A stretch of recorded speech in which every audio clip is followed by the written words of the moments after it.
Ilhan Omar and the Democrats, including AOC, are all losing it, writing letters to Trump, hitting Congress, trying to campaign on anti-Trumpism behind hiding for the support to Iran and what their stances are. Remember, she brought up the fact that the United States of America attacked Iran because of Ramadan. When she was fact checked, she never even basically brought that up. And the fact of the matter is, Iran started attacking Dubai, Qatar, and Kuwait, fellow Muslim countries. So all of these things have happened, but now she is going in front of the world and making this about Trump. But one of the things that really making Democrats mad about this whole Iran war is the fact that there was a Democrat that voted. So yesterday they had a vote on powers resolutions to basically take Trump's power away, and basically have to go through Congress to get everything cleared to keep on the operation in Iran.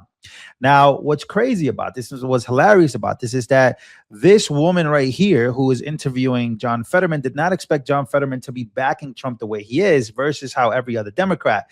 He said that every Democrat's worst sin is to agree with Trump on actually anything.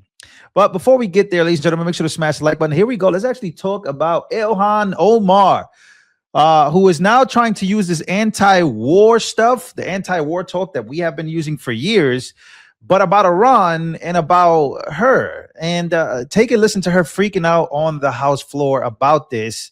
Take a listen. I rise today to support this resolution. Donald Trump is unilaterally dragging this nation into an illegal and unjustified war with Iran. As someone who survived the horrors of war, I know that bombs do not build peace or create stability. Military strikes will not make us safer. They will inflame tensions and push the region further into chaos. Every time we abandon diplomacy, we choose destruction. We know who will bear the costs of this decision: innocent civilians caught in the crossfire and young service members sent into harm's way. The American people are exhausted by endless wars built on false promises and paid for with American and foreign lives. Congress must reassert its constitutional authority. I urge my colleagues to vote yes to stop U.S. involvement in another illegal forever war. Thank you, and I yield back.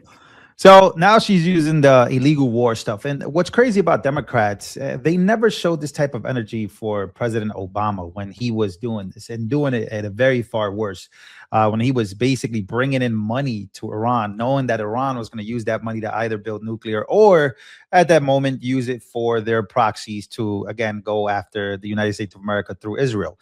So however it is that you feel about, Israel or the war, you got to know that Ilhan Omar is not being sincere at this very moment. One of the reasons why I don't think she's being sincere is because someone like Chris Cuomo from their own party calls her out and AOC out for not keeping the same energy. All of a sudden, they are anti this operation. This is not a war, by the way. This anti-operation. And by the way, I would be definitely withdrawing if this thing goes on and it does turn into a forever war where we have troops on the ground. I would say that I was wrong about this not being a war.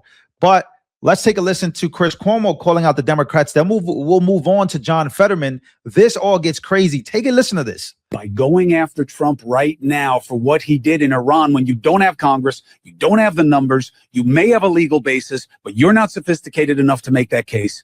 All you're doing is showing you're on the wrong side of protecting your constituents from the #1 national security threat.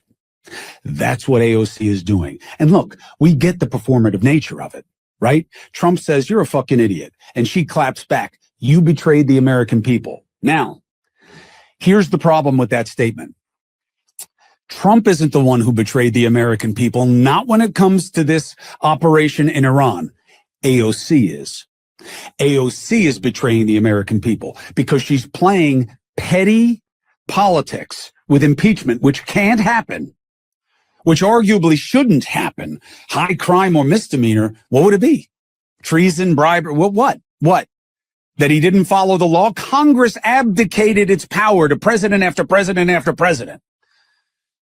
You don't even have a good case. I think there is a case, But I don't think it's a great case. And I think politically, it's a non-issue. It's never going to happen. You are the one who abandoned your constituents. You are the one who betrayed America One by picking the 20 of every 80-20 issue and showing that you're not even close to being in touch with the majority in this country. But that you are openly socialistic in a capitalistic society, okay? That you are way too comforting to extremism on the Islamist radical spectrum. Way too comforting, way too accommodating. And that is the signature issue. And if you are going to find a second one, you're still betraying your constituents and you are not doing right by them. One, they don't give a shit about impeaching Trump for something that worked, that helps keep at bay a terroristic organization that wants to kill them. Young Alexandra, you are missing that this is going to be the issue. Terror is back, and you're on the wrong side of it again. All right. So again, they are trying to take the anti-war route, calling Trump a warmonger for all of these things. But the question that I propose to mostly all Democrats today is things like, what happened to the 30,000? Because they never keep the same energy. I'm always looking for consistency on people's opinions when it comes to this, right? And when it comes to the 30,000 Iranians dead, none of them ever said a damn thing about it. None of them. Not even Zoran, who spoke out against it. I mean, when you talk about it, right? So the anti-government protests that began in Iran in late December 2025 escalated into one of the deadliest periods and of unrest in the country's history, with reports over thousands of citizens being killed. And a lot of it, you never saw people outside in the streets really protesting this. That's why there's a huge divide between the left and the left, because of what they choose to be against versus what they choose to also protest, right? They're easily going to go out there and protest Trump, but they're not going to protest how many people died, right? So apparently Iran reportedly, killed like over a figure like 36,000 people, around 40, citing leaked official documents. There was a lot of stuff that came out about this. So again, none of them kept the same energy. So here they are trying to, again, vote for this. So let's actually talk about it here, because this is the big news. This is why Ilhan took, to speak in front of everybody. And, it's official. Democrats attempt to halt President Trump's Operation Epic Fury and failed 47-53. John Fetterman crossed over and actually voted with Republicans on this, which makes it interesting as the war on Democrats versus Democrats intensifies. It goes even further. So let's talk about it, right? John Fetterman then went on MS Now, formerly known as MSNBC, still known as MSNBC to us. And, I'll show you guys exactly how this opened up, because he was one of the deciding votes here, and it did not make Democrats happy. I want to ask you why you are out of step with the rest of your party. They say there was no urgency to this, it did not need that to happen now, and they say there's no plan. Why do you disagree? What did you hear differently? Well, as far as I know, all of my colleagues that you just ran their clips of them, how they're describing it, that, right? They've all say that, we must never allow Iran to acquire a nuclear bomb. And now every other of them also thinks now no one is going to weep that the Ayatollah is gone now too. Now those things, they all agree on that. And then when that happens, why can't you just acknowledge that that's actually a good thing? Or do they really mean that? Or do they don't care if Iran ever has a nuclear bomb? Or that a man that just 2 weeks ago executed tens of thousands of its own young citizens in their uprising. So now I think it's pretty fair to just call that it's a much better situation for Iran now not have a nuclear bomb. It's also someone of the most evil people alive at that point now has been erased now to, along with many of the other parts of the leadership. So I'm a guy that's going to be, I think that's a good thing. Call that what it is. That doesn't mean you have to agree on everything. And now, if anyone that's watching, check with the War Powers resolution for 73, that requires that after 48 hours, you provide a notification, and the president has done that. And then it's up to 60 days with an extension of maybe 30 days. So I believe we're 115 hours into it so far. So it's not necessarily. So again, he's given a breakdown of why he's supporting this. A lot of people, they know he was going to support this and basically vote against Democrats who, again, most of them are trying to, again, take Trump's powers away from the Epic Fury mission.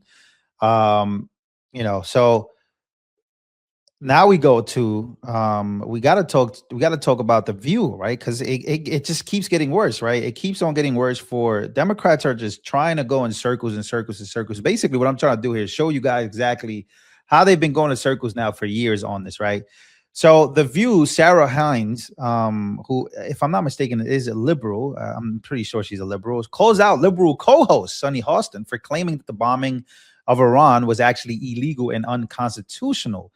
So let's actually go to this fascinating clip. The reason why I want to play this clip is because Ilhan, just earlier in the video, also used that same line. Now, one of the reasons why this line is very important, because this is how you capture people that don't really read much or just see politics on a screen like ABC, or they go and they don't know much about the war, and then they go straight to, oh, this is illegal, this is all chaotic, and this is all bad. But in reality, this is nothing new. Like the way that people are acting is ridiculous. Take a listen. Let's take a listen to this.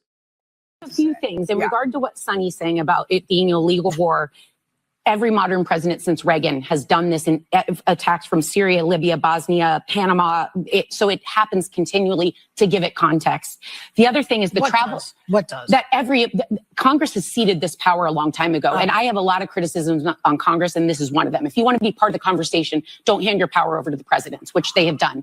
Two, the travel policy. I wanted to look this up because there are a lot of Americans stranded. It ends up since the 70s that the government has put countries on certain warning labels like beware, but also it is not the government's responsibility. They won't have the capacity to bring everyone back. They've changed that because that number was not, they had a number you were supposed to call that. Yeah, the number. That was different. Yeah. But then the last thing is, the other day I talked about how whereas administrations change and it's always political, I trust often the generals in the military. That's amazing. 74 retired U.S. generals and admirals came out endorsing this operation and saying that since its inception 47 years ago, they have been, this regime has endangered the lives of U.S. troops, diplomats, civilians across the Middle East and here at home. Death to America, death to Israel is a chant they have used over and over. I trust that these career military generals, you can't become a general if you haven't served your whole time. These career generals have seen stuff we have not seen. And the fact that they're coming out to say, you guys, this needed to happen, I do trust that. I have a question. There you go. So that doesn't make Sunny Hostin, who again spent mostly that whole show speaking about how it was illegal. And again, you're possessing and basically poisoning the minds of individuals who really rely on and you should not be relying on The View for your news. But most of the time, people aren't going to go read Bloomberg. They aren't going to go really watch CNN for that matter. They're probably just going to watch some of these shows. Maybe they will watch CNN. I don't know. But whatever it is that they're watching, it's a disservice to the people when you just start saying things like, oh, it's illegal, or he did this, he did that, or this. You really just got to know the difference. Has it been done before? Who wants to do it? Why they want to do it? Now, you can disagree on them doing it. That's something that I respect. I respect people that disagree, but you have to know why you disagree. You have to explain why you disagree, and we can either agree to disagree on that, and that's how it is. But I'm pretty sure, will this influence the 2028? If this takes long, I'm sure people would remember that the war is still going on and it should have ended, and it should have just been an operation that ended. So I understand the risk here. We've spoken about the risk. I've had people unsubscribe. Again, I've mentioned this all the time. This is so funny. Just like 3 previous videos ago when I said this is a risk from Trump that has pissed off a lot of people already. They don't want this. It's that people start unsubscribing from me. It's like, I don't care. That is erratic behavior. You can do that. You can unsubscribe. I don't really care what you do. But the fact that you don't understand why I even said that, and you feel like you have to unsubscribe to go listen to somebody that's probably just always going to agree with you on something, I think that's the risk. You're taking a huge risk by constantly listening to the same opinion all the freaking time. That's a risky thing. That's a risky way of living life. So in my opinion, yes, there are risks to this. Is it over? There's a lot of people talk about Iran is winning. What? So there's a lot of people saying a lot of different things. One thing that I will say is that so far it looks like the United States of America has kind of exposed what a lot of people's talking points have been, is that Iran is way more powerful. The United States of America is going to lose this. So far, it doesn't seem that way. But again, this is just the beginning. Or will we get a ceasefire? Will we get some type of deal? Will we get some type of, coming to the table? What is going to happen? That's the real question. But in reality, all these people want to do is that they're so anti-Trump, they can't even celebrate for the people celebrating about this. While also saying, you know what, there are risks to this. I hope everything turns out well. So, ladies and gentlemen, be careful who you listen to on this specifically. There's so much going around about this type of stuff when it comes to Iran. But one thing that is for certain is that Ilhan Omar, prominent Democrats, and they're not winning this narrative because they haven't been consistent enough, and because they don't want to be consistent enough. So make sure to smash the like button, ladies and gentlemen. Let me know what you guys think about all of this, and I'll see you guys on the next one.